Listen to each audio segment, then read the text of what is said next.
Deep within the forests of Central Oregon rests the rustic lumber town of Gravity Falls. Oh, hey, there's Old Man McGucket. And would you look at that Mayor Befumple-Thumpter? And who could forget that little polished turd, giddy and gleeful? But despite its looks, Gravity Falls is less Mayberry and more Twin Peaks. I've been studying what I call the unified theory of weirdness. Much like gravity, weirdness acts as a force, warping space and attracting bizarre phenomena to certain areas. Like the Bermuda Triangle or Denny's at 3 a.m. And Gravity Falls is one of those places. In fact, it's the largest weirdness magnet in the entire world. Rainbow vomiting gnomes, the fearsome multi-bear, the dilapidated mystery shack, and most terrifying of all, a trillion-year-old alien spoken of only in whispers, the foulest creature to ever blaspheme upon this beautiful land, Bill Cipher. Oh,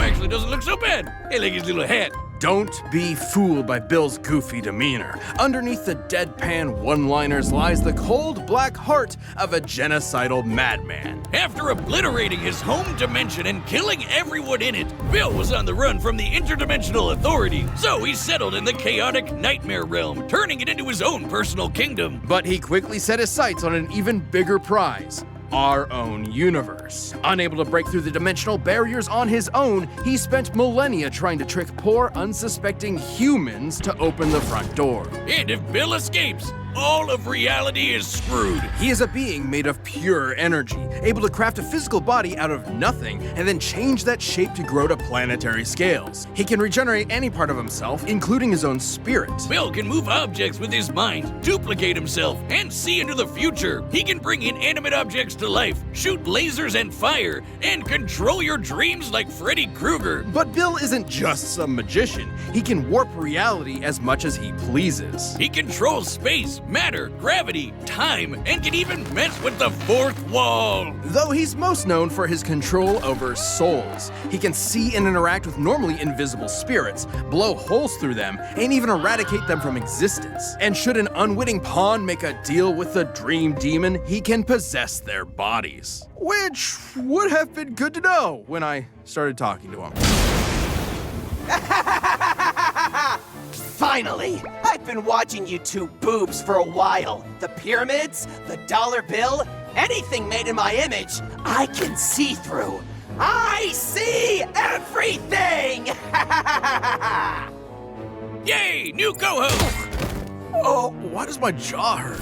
Well, it wasn't long before Bill came upon Gravity Falls and the Pines family, namely the brilliant scientist Stanford Pines, who spent decades traveling the multiverse to find a way to defeat Bill for good, after almost accidentally unleashing him in the first place. Turns out it would be his niece and nephew, twins Mabel and Dipper Pines, who would end up being Bill's greatest enemies. Hard to believe, perhaps. Especially when Bill finally managed to, his way through the walls of our cosmos and enter Gravity Falls, reaching his full power and kicking off.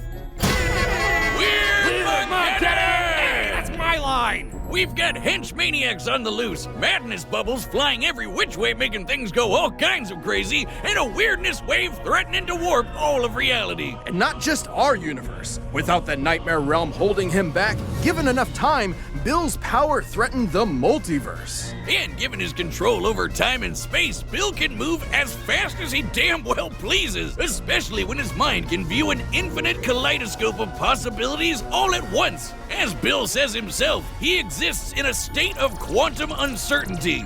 With help. Right. Similar to Erwin Schrödinger's hypothetical cat, Bill exists in two possible states at once, perpetually unresolved. Everything he is also not. Though he has one great weakness, unicorn hair. Yes, actually, what are the odds? Similar to garlic or silver, unicorn hair serves as a key ingredient to barriers that can block otherworldly beings like Bill, which can also drain them of their power. While unicorn hair barriers did prevent Bill from breaking into the Shacktron, they failed to nullify his magic. His actual greatest weakness is his unbelievable ego. His complete and utter disdain for humanity ultimately proved to be the opening the Pines needed. Tricked into entering the mind of Ford's scumbag brother Stanley just as it was being erased, Bill invoked the almighty axolotl in a desperate bid to survive. Bill's prayers were answered, but in a way he never expected.